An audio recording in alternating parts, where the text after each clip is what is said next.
कहता हूं कि राहुल गांधी को अगर बवासीर भी होगी तो डॉक्टर कहेगा इसको गोली खाने के लिए कहेगा, बोलो 2 बार हमारा चमचा बोलेगा मोदी मुर्दाबाद, हमारा बवासीर ठीक हो जाएगा। और बीजेपी ने बहुत अच्छा जवाब दिया था यूथ कांग्रेस को। पता है क्या जवाब दिया था? मैं का लाडले में आऊँ घोप घोप।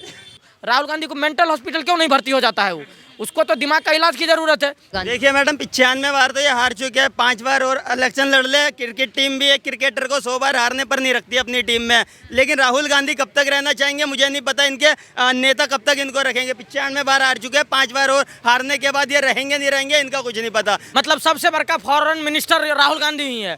फॉरेन पॉलिसी इतना बढ़िया से समझता है कि सिर्फ थाईलैंड जाता है मसाज करवाने के लिए, इतना बढ़िया फॉरेन मिनिस्टर है वो। पार्टी का विरोध करते करते देश का विरोध करने लग गए।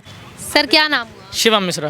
क्या कुछ कहना है? एआई समिट अभी जो चल रहा था और भारत मंडपम में जिस तरीके से कांग्रेस के कार्यकर्ताओं ने पीएम कॉम्प्रोमाइज़ करके जो वहाँ पर किया है, उन सब पर क्या कहना है आपका? देखिए पत्रकार महोदय, एआई समिट इस देश में हो रहा था, यह इस देश का सबसे बड़ा सौभाग्य है। और एआई समिट में इतने बड़े बड़े कंपनियों के सीईओ आए, इतने बड़े बड़े देश के राष्ट्रपति और प्रधानमंत्री आए, और उसमें राहुल गांधी को भी एंट्री लेना था। अब वो एंट्री ले कैसे? वो तो खुद से एंट्री नहीं लेगा। तो जितने चप्पल चाटने वाले लोग थे उनके, उन सारे लोगों को भेज दिया नंगा करके। अब आप सोचिए कि पहले नंगा होने वाले लोग पॉर्न इंडस्ट्रीज में जाते थे, आजकल नंगा होने वाले लोग कांग्रेस में जाने लगे हैं। और ऊपर तो टी शर्ट खोल के गए थे वो, बाकी नीचे को वहाँ के पब्लिक ने खोल दिया। तो अब ये कहते हैं कि हमारे पे अत्याचार हो गया। सोचिए, जो देश को हम 20-25 देश एआई समिट में भाग ले रही है, उसमें हम एक छवि को छोड़ना चाह रहे हैं। एक तो रोबोडॉग करके नेहा सिंह अपने आप को हीरोइन बता के चली गई, रोबोडॉग कॉपी करने वाली गलगोटिया वाली मैडम, जिनको ना शर्म है ना करम है कुछ। उस शुभांकर मिश्रा को भी लपेट चुकी है, उसी यूनिवर्सिटी में पढ़ा हुआ। तो कहीं ना कहीं गलगोटिया यूनिवर्सिटी में भारत की छवि को लेकर के नेहा सिंह पहले कर चुकी थी इंसल्ट। राहुल गांधी वो सोचा था कि नेहा सिंह सिर्फ क्यों करता है, इसको करना नेहा तो इसको भी था, राहुल गांधी को भी। तो राहुल गांधी अपने चमचों को भी भेज दिया कि जाओ वहाँ नंगा हो जाना। ये तो मैं कह रहा हूँ कि ये सारे लोगों का काम क्या है इस देश में? दिमाग तो एकदम साफ है। एआई का समझ में ही नहीं आया उसको एआई का मतलब समझ में ही नहीं आया। एआई किस तरीके से काम करेगा, किस प्रोजेक्ट पे काम करेगा, चाइना किस वर्जन पे काम कर रहा है, भारत को किस क्षेत्र में काम करना है, उनको लेकर के बड़े बड़े सीईओ आए। अब राहुल गांधी तो कहाँ से पढ़ के आए आपको भी पता है, उनके समर्थन कितने पढ़े लिखे होते हैं वो आपको भी पता है। ये क्या करने गए थे वहाँ पर? और आज ध्रुव राठी से लेकर के जितने अर्पित शर्मा, रेटिंग गोला जैसे लोग हैं, वो सारे आ गए हैं इनके समर्थन में कि मोदी का बदनामी नहीं हुआ, वो हम अपने देश की कमी को उजागर करने गए थे। आप मुझे बताइए कि इस देश के राजनेताओं से द्वेष, इस देश के राजनेताओं से अगर आपको द्वेष है, अगर इस देश के में मोदी से नफरत है, इस देश के सरकार से नाखुश हैं, तो इस देश के लिए जंतर मंतर प्रोटेस्ट के लिए नहीं है। जंतर मंतर पे तो आपका मौसा डफली लेके हर दूसरे दिन पहुंचता है, आप क्यों नहीं पहुंच रहे हैं? राहुल गांधी को लगता है कि राहुल गांधी को मेंटल हॉस्पिटल क्यों नहीं भर्ती हो जाता है? वो उसको तो दिमाग का इलाज की ज़रूरत है। उसको एआई समिट में जाना था क्या करने के लिए? वो चले गया क्या करने के लिए? एआई दिखाता है कि हम माइंड को किस तरीके से डेवलप करना चाहते हैं। कांग्रेस ये दिखाना गया कि देखिए माइंड जीरो कहाँ से होता है, हमारा तो पूरा जीरो है। लगा रही है उन पर कि उन्होंने जो विदेश नीति में जो है नरमी बरती जा रही है, उसका जिम्मेदार नरेंद्र मोदी को ठहराया गया है। हाँ, विदेश नीति मतलब सबसे बड़का फॉरेन मिनिस्टर राहुल गांधी ही है। फॉरेन पॉलिसी इतना बढ़िया से समझता है कि सिर्फ थाईलैंड जाता है मसाज करवाने के लिए, इतना बढ़िया फॉरेन मिनिस्टर है वो। मतलब फॉरेन पॉलिसी को समझता है। इनको थाईलैंड जाएगा, ये इटली जाएगा, क्योंकि एक जगह ननिहाल है, दूसरे जगह इसके शरीर का सेवा हो रहा है। इसके जवानी का रिसर्च थाईलैंड में ही हो रहा है राहुल गांधी का, इसीलिए यह थाईलैंड जाने का काम करता है। इनको भारत में बताइए, इनको भारत में सुख अमन चैन शांति नहीं दिखता है। गिलगोटिया यूनिवर्सिटी की बात आई, राहुल गांधी को आना था उस यूनिवर्सिटी के विरोध में बोलने के लिए, उसने अपने लोगों को भिजवा दिया वहां पर कि जाओ मोदी मुर्दाबाद का नारा लगाओ। हर जगह मोदी मुर्दाबाद का नारा लगाता है। मैं कहता हूं कि राहुल गांधी को अगर बवासीर भी होगी तो डॉक्टर कहेगा इसको गोली खाने के लिए कहेगा, बोलो 2 बार हमारा चमचा बोलेगा मोदी मुर्दाबाद, हमारा बवासीर ठीक हो जाएगा। तो ये कांग्रेस का जो नफरत भरा राजनीति है, कांग्रेस का जो देश विरोधी राजतंत्र रहा है, देशतंत्र रहा है, इस सब को लेकर के देश में षड्यंत्र करता है। और कांग्रेस का काम इस देश में गर्त, जो आप पता होगा राहुल गांधी जब भी विदेश टूर करते हैं, कभी कहते हैं कि हम भारत माता का, भारत माता कौन है, कभी कहते हैं कि हिंदुस्तान का झंडा यूएसए आके उखाड़ देंगे। हमेशा भारत जाते हैं तो देश के प्रधानमंत्री का विरोध, देश के नीतियों का विरोध करता है। वो व्यक्ति कैसे एआई को सब सक्सेसफुली सबमिट होने दे देता?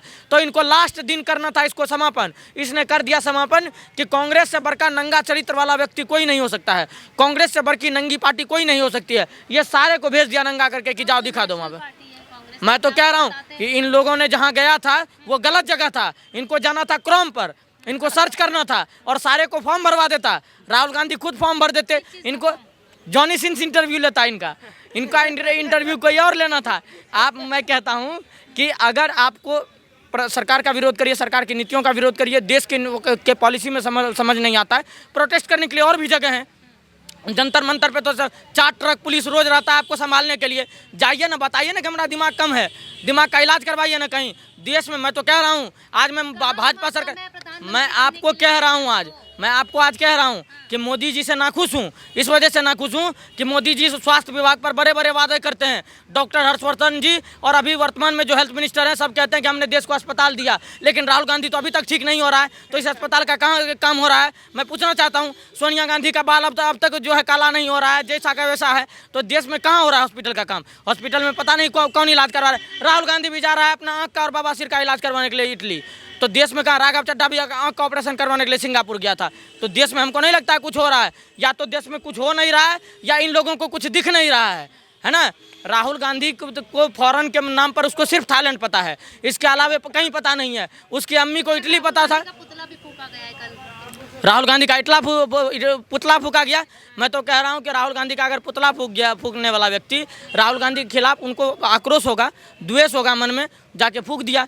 अब राहुल गांधी को नहीं फूक सकता तो उसका पुतला फूक दिया, वरना उसका कारनामा ऐसा है कि लोग उसको भी फूक दे।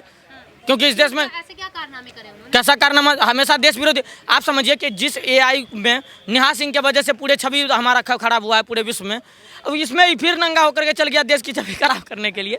तो आप सोचिए कि इसके मेंटलिटी को कौन कुत्ता पता है। गांव में कहते हैं कि जो दिन भर भटकते रहता है, जिनको कोई काम नहीं होता, वेला होता है, उनको कहता है पर समाज के लोग इसको कोई पागल कुत्ता काट लिया है। अब राहुल गांधी खुद पागल है, उसको कौन सा कुत्ता काटेगा? आप समझिए इस बात को। तो पता नहीं उसको दिमागी बीमारी उसको है कि हमारे देश का नाम जो खराब किया। हाँ, खूब बड़का कांग्रेस का कार्यकर्ता है। कांग्रेस का कार्यकर्ता का अपना हाथ पूछिए, उसको धोने में भी काम आ रहा है आजकल। क्या कर रहा है वो अपने हाथ का? उसको तो शर्म आता है बताने में कि हमारा छाप हाथ है, वरना यही हाथ पर जाता है मुंह में खींच के अगर बोलता है हमारा हाथ छाप हाथ है। तो इनके पार्टी के नेता कहा करते हैं कर्नाटक में लड़की खूबसूरत है इसीलिए रेप हो जाता है। भूल गए क्या? इनके पार्टी के नेता कहते हैं कि सनातन धर्म डेंगू मलेरिया है। इनके पार्टी के नेता कहते हैं कि हिंदू हिंसक है, हिंदुइज्म को समाप्त कर देंगे। राहुल गांधी का अम्मी जाना है, राहुल गांधी हिंदुइज्म को समाप्त कर दे और सनातन को समाप्त कर देंगे। ये देखिए, इसको मौलाना कहता है कि मेरे टोपी से बाहर राजनीति तुम्हारी नहीं जानी चाहिए। मोदी जी देश नीति, राजनीति और रामनीति की बात करते हैं, इधर टोपी नीति, बुरखा नीति और मौलाना नीति पर राजनीति होता है। इसीलिए इनका राजनीति वहीं तक संभव है, इनका राजनीति इनसे ऊपर जाता ही नहीं है। इनको मौलाना बोला होगा कि देखो तुमको जन्नत जाना है तो जन्नत से पहले तुमको एआई समिट में जाना पड़ेगा। तो बोला था कैसे जाना है? तो टी शर्ट खोल के जाना पड़ेगा। टी शर्ट खोल के चले गया एआई समिट में। मैं कह रहा हूँ राहुल गांधी पूरी तरीके से मानसिक बीमार हो चुका है। राहुल गांधी का समय पर इलाज नहीं हुआ तो मैं कहता हूँ कि देश में सबसे बड़ा पागल खाना खोलना पड़ेगा और उसका इंचार्ज राहुल गांधी को बना देगा, जिसके बाद उस पागल खाने में कोई एडमिट होने के लिए तैयार नहीं होगा। के बनने की भी तो बात करते हैं। हाँ, सब प्रधानमंत्री बनेगा। आप भी बन जाइए प्रधानमंत्री। आप क्यों पत्रकार बने हुए हैं? सब देश में प्रधानमंत्री ही बनेगा, हम भी प्रधानमंत्री बनेंगे। अच्छा, आप राष्ट्रपति बन जाइए, हम प्रधानमंत्री बन जाएंगे तो आपको राष्ट्रपति बना ही देंगे, क्योंकि राहुल गांधी के पार्टी के नेता कहेगा आप खूबसूरत है इसलिए आपको बना दिया राष्ट्रपति। मैं कह ही रहा हूँ, मैं देखिए, हम सभ्यता वाले लोग हैं, हम सभ्य तरीके से एआई समिट को समाप्त करना चाह रहे थे, लेकिन राहुल गांधी ने जो रायता फैलाया है उसको पूछिए कि उसका स्वाद खट्टा है कि मीठा है, उसको वो भी नहीं पता हो, क्योंकि उसका जो टेस्टिंग लेयर होता है, उसका जीव टेस्टिंग लेयर भी उसके छोड़ चुका है उसका। तो कहानी समाप्त है। एआई समिट में जो हुआ, राहुल गांधी को देश से माफ़ी मांगनी चाहिए, सोनिया गांधी को देश से माफ़ी मांगना चाहिए। वो गेंडा खड़गे कहाँ है? मुझे अत्याचार हुआ है, मेरे बर्थडे पे केक नहीं काटा है। अबे तुम्हारे पार्टी के नेता जाके नंगा नाच कर रहा है, तुमको शर्म आनी चाहिए। खड़गे को माफ़ी मांगनी चाहिए। खड़गे ने एआई समिट में पूरे भारत का नाम बदनाम करने का काम करा है, शर्म आनी चाहिए।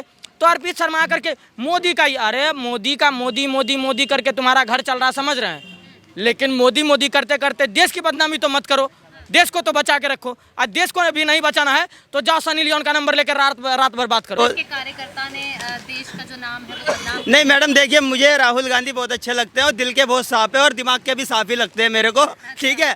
मैं बता तो रहा हूँ, ये प्रधानमंत्री बनने का सपना देख रहे हैं। अगर मैं आपको बताऊं, अगर आदमी के अंदर बुद्धि हो, अगर आदमी बुद्धिमान है तो पकोड़े बेचकर भी करोड़पति और चाय बेचकर भी प्रधानमंत्री बन सकता है, अगर बुद्धिमान है। बुद्धिहीन हो तो 3 प्रधानमंत्रियों के घर में जन्म लेने के बाद और 3 धर्मों का डीएनए मिलाने के बाद भी बच्चा पप्पू कैसे निकल जाता है, मैं आज तक नहीं समझ पाया इस चीज़ को। देखिए सुनिए, और बीजेपी ने बहुत अच्छा जवाब दिया था यूथ कांग्रेस को। पता है क्या जवाब दिया था? मैं का लाडले म्याऊं घोप घोप। यही हुआ वहाँ पे। और ये एआई के द्वारा जो टैटू बनाया गया यूथ कांग्रेस के कार्यकर्ताओं पे, वो भी देखने में जबरदस्त दिख रहा था। यही किया था बीजेपी ने। कहीं ना कहीं देश की बदनामी करने का काम जो कांग्रेस पार्टी ने किया है आज, और वही पार्टी जो है एक दिन कहती है कि हम सत्ता में ज़रूर आएंगे, पीएम ज़रूर बनेंगे राहुल गांधी। देखिए मैडम, 95 बार तो ये हार चुके हैं, 5 बार और इलेक्शन लड़ ले। क्रिकेट टीम भी एक क्रिकेटर को 100 बार हारने पर नहीं रखती अपनी टीम में। लेकिन राहुल गांधी कब तक रहना चाहेंगे मुझे नहीं पता, इनके नेता कब तक इनको रखेंगे। 95 बार हार चुके हैं, 5 बार और हारने के बाद ये रहेंगे नहीं रहेंगे इनका कुछ नहीं पता। मैं आपको बता दूं मैडम, देखिए मैं भाग्य से हिंदू, सौभाग्य से ब्राह्मण हूँ। मेरी जैसी मानसिकता वाले एक बार डांसर को फ्रेंड बनाने को तैयार नहीं है, कुछ चमचे राजमाता बनाकर बैठे हैं। ये मुझे आज तक समझ ही नहीं आया साले इन्होंने करा क्या है। ये हमेशा गांधी को अपना बाप बनाकर बैठा, राज और हिंदुस्तान की कहते हैं कि भारत माता कौन थी। इसमें राहुल गांधी है, देखिए देखिए देखिए देखिए देखिए वहाँ पे देखिए अपमान क्यों कर रहे हैं उनको? राहुल गांधी, अरे इसी में है। एक कार्य बताइए जिससे उनकी इज्जत करी जाए। एक काम उनका ऐसा बता दीजिए। हमेशा देश के विरुद्ध बातें करी है। मैं बता रहा हूँ, वो तो गद्दारी की गंध लगी है सनातनियों की लाठी पर, वरना ये इटली वाले नाचते हिंदुस्तान की छाती पर। मैडम ये बस 5 बार हारने के बाद जैसे इनका शतक लगा, इनको भी इटली वापसी भेज दिया जाएगा। उसी बार में भेजा जाएगा जहाँ इनकी मम्मी जी डांस करती थी, उसी बार में ये जाकर डांस करा करेंगे कि मम्मी तुम तो चली गई, मैं भी चला हूँ यहाँ से, और मैं वापस इटली जाकर डांस करूंगा उसी में। माता का इतना अपमान क्यों करना है? मैडम मैं तो हकीकत बता रहा हूँ, मैं नहीं करती थी वो डांस, बता दीजिए। और ऐसे औरतों को एक बात बताइए, उन्होंने क्या इस देश के अंदर इच्छा करा है? कितने हिंदुओं के सनातनियों को कटवा दिया उन्होंने। उन्होंने कहा है मेरा जो बेटा है वो मैं आपको समर्पित कर। अरे मैडम किसको चाहिए, पूछ भी तो लो सामने जनता से, किसी को चाहिए उनका बेटा? ये बताइए, किसी को चाहिए? पार्लियामेंट में 1 घंटे का 2.5 लाख रुपए लगता है, 1 घंटे का, और उसमें देश के हित में बात होती है, देश में क्या करना है क्या नहीं करना। लेकिन ये साला ये बताता कि जिम में जाकर वर्कआउट कैसे करना है, मतलब जूडो कराटे से कैसे मतलब पंच मारना है। ये मतलब ये क्या कर रहा है ये बताइए। ये वाकई में मानसिक रूप से बीमार, क्योंकि इसको ना तो बहू मिली है ना बहुमत मिलेगी। नरेंद्र मोदी को इतना गलत ठहराने के चक्कर में इन्होंने देश को ही आज देखिए ना बता मैडम, दिया ये गलत। पार्टी का विरोध करते करते देश का विरोध करने लग गए। बाहर जाएंगे, इंडिया से बाहर जाएंगे, वहां जाकर पता नहीं कौन सा पन्ना पढ़ के आते हैं, फिर हिंदुस्तान में आकर देश के विरोध में बात करते हैं। कभी कहेंगे भारत माता कौन है, कभी अपनी रैली में प्रधानमंत्री की माता जी को गाली बकवा देते हैं, फिर कहते हैं ये 6 महीने बाद घर से बाहर नहीं निकल पाएंगे, हिंदुस्तान की ही लोग इन्हें डंडे मारे जाएंगे। तो मैडम इन्होंने एक चीज़ मेरे को अच्छा बताई जिसकी वजह से मैं इनकी तारीफ करूँ। एक चीज़ मेरे को, एक काम इनका बता दीजिए। इनकी माता जी कहती है कि मैं देश को अपना बेटा सौंप रही हूँ, चाहिए किसे वो भी बता देना मेरे को।